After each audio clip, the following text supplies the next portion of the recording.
A gente tem uma diferenciação muito gritante em relação aos números da cidade de São Paulo com o déficit de saneamento comparado, por exemplo, com uma capital pobre, que é Salvador. Qual a justificativa para esse dado? Salvador fez o dever de casa. Ele fez um programa chamado Bahia Azul.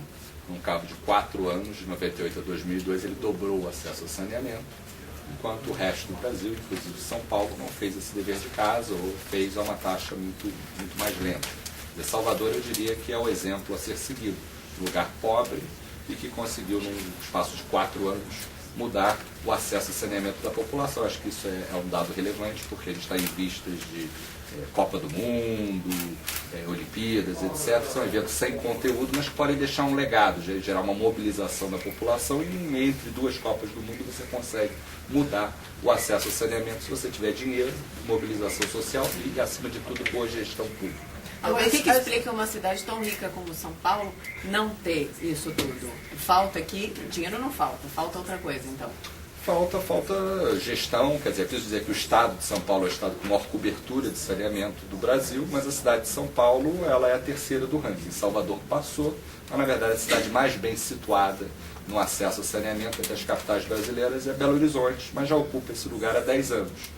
Eu acho que o exemplo interessante é de Salvador, que tinha 57% de déficit há 12 anos atrás, hoje em dia tem menos de 7%. Então eu acho que até o exemplo de Salvador é interessante comparar com o do Rio de Janeiro. Ambos tiveram programas de despoluição das suas respectivas baías. Salvador deu certo, o Rio de Janeiro não. A boa notícia é que o Rio de Janeiro, nos últimos 2 anos, vem apresentado uma velocidade maior, recuperando uma parte do atraso dos anos anteriores.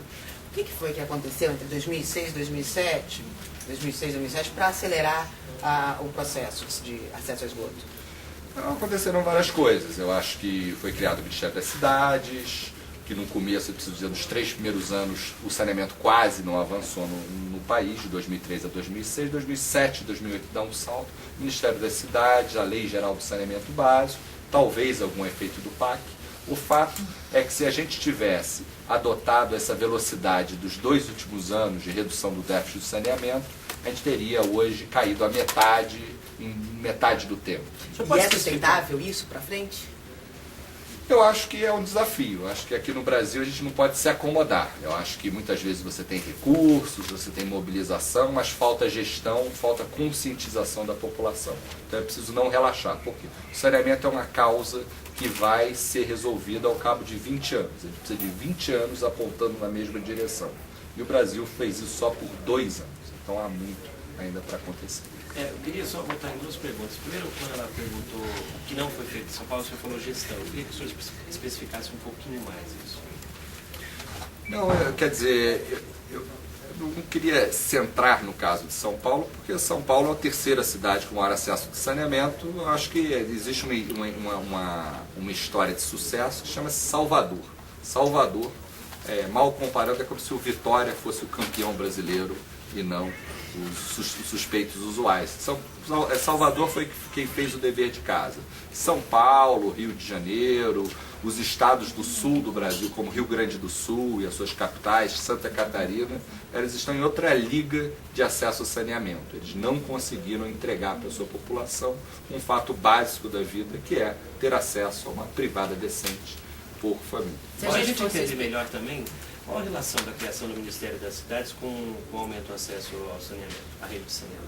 Eu acho que o que aconteceu foi que logo após a criação do Ministério, o saneamento andou muito pouco, mas nos últimos 2 anos houve uma aceleração, mas mesmo a taxa dos últimos 5 anos, desde a criação do Ministério das Cidades, ainda é uma taxa maior do que vinha seguindo antes, mas ainda é insuficiente, por exemplo, para atingir a meta do milênio da ONU de reduzir a metade o déficit em 25 anos. Então eu diria que se a gente... eu acho que os 2 últimos anos eles mostram uma tendência diferente, uma aceleração na oferta de saneamento básico.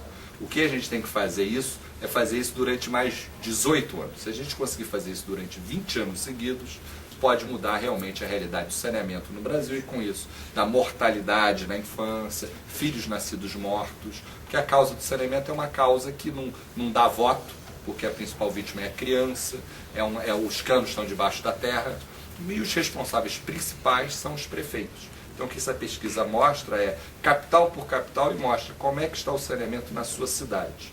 E algumas boas notícias como Salvador, Belo Horizonte, e outras más notícias como, por exemplo, Porto Alegre e Florianópolis. Se a gente vem do todo brasileiro, o todo brasileiro é positivo, mas quando a gente vai para o micro, aí assusta, é isso? Eu acho que o brasileiro ele tem dificuldade com causas coletivas, né? Inflação alta, má distribuição de renda, e saneamento é uma causa coletiva, porque você não pode ir numa loja e comprar o seu saneamento. Você tem que ter um planejamento público, uma empresa, um marco regulatório, uma empresa que vá lá e leve a rede até a porta da sua casa para aí você ligar. Então, eu diria que é uma causa coletiva e esse é um dos problemas do Brasil, é planejar, é coordenar as ações. Seu nome? Marcelo Neri, da Fundação Getúlio Vargas. Neri com Y. Neri com Y. Eu queria só perguntar, a gente não detalhou assim para você qual foi a notícia que mais te impactou positivamente e a que mais te impactou negativamente quando olhando os resultados da pesquisa. Eu sei que você destacou Salvador como a principal boa notícia e tal, de empenho, mas assim, a gente teria um aspecto bem negativo e bem positivo?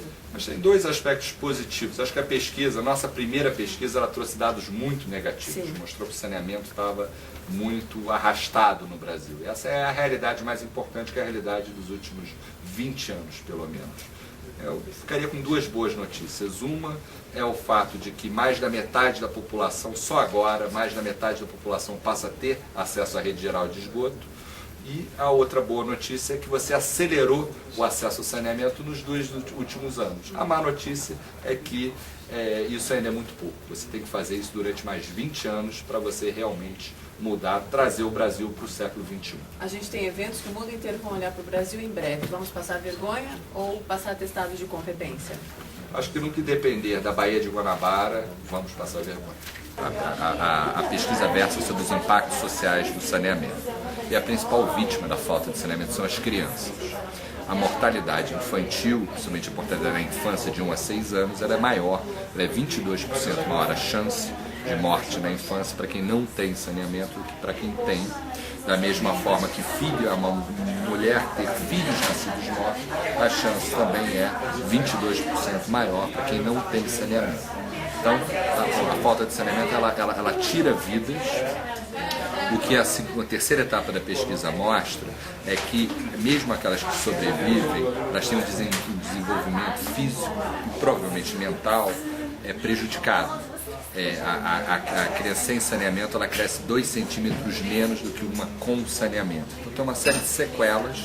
Obviamente a mais importante é a morte, mas mesmo quando a pessoa não morre de doenças associadas ao saneamento, ela carrega sequelas. Em